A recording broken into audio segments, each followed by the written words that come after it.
Today we're going to talk about side angle, side congruence. All right. In this case, we're going to need to have a side, an angle, which is going to be included, and we'll talk about what that means, and then another side in order to prove that triangles are congruent. All right. So we have our definition: if two sides and the included angle. This is important. We'll talk about what that means. Of one triangle are congruent to two sides and the included angle of a second triangle. Again, included angle is important. Then the two triangles are congruent. All right, so we're going to talk about what that means. I'm going to give you sides BC, line segment BC, and line segment AC. Let me change colors on this. So BC and AC. Right, here's AC is the blue. BC is the green. All right, and my included angle is the angle that basically those two sides make. So in this case, the angle that they're making here is angle C. It is the one that is included, that is in between those two line segments, those two sides of the triangle. Another way of looking at it is if you look at BC and AC, what letter do they have in common? They both have a C. That is the included angle.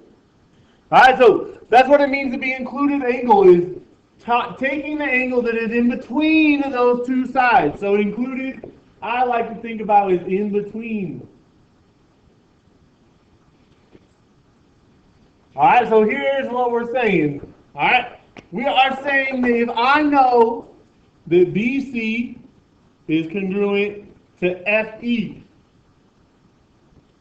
and angle C is congruent to angle F.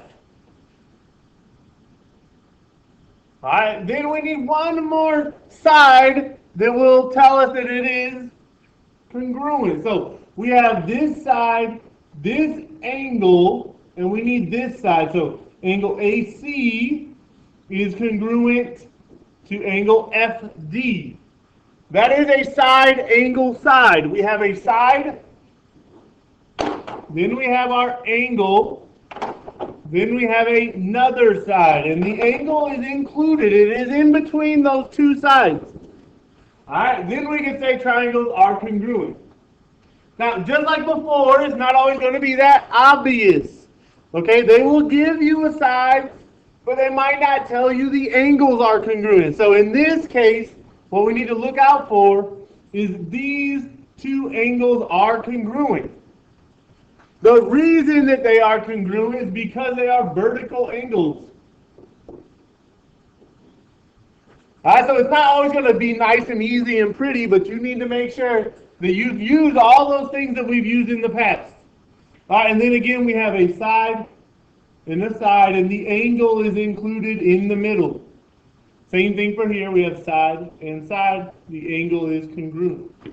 Alright, so we could do triangle HIG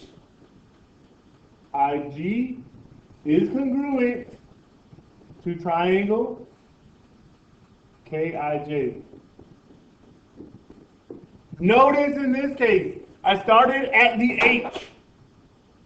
I went along the one tick mark all the way to my angle. And I started at K. I went along the one tick mark all the way to the angle. Okay? Make sure you're getting those paired up correctly. Another way to do this, all right, is parallel lines. In those parallel lines, okay, we have, first of all, that BC is congruent to AD. All right, we know that. And then we know that BD is congruent to BD. So these are the same, and now we're looking for the angle that is in between them. So we have one side, that's our first side. We have another side. The angles in between are here. But we have to show a reason why those are congruent. We can't just say they are. The reason that these are congruent is because they are alternate interior angles. So we know that those are congruent. So now we can say that they are congruent triangles because of side, angle, side.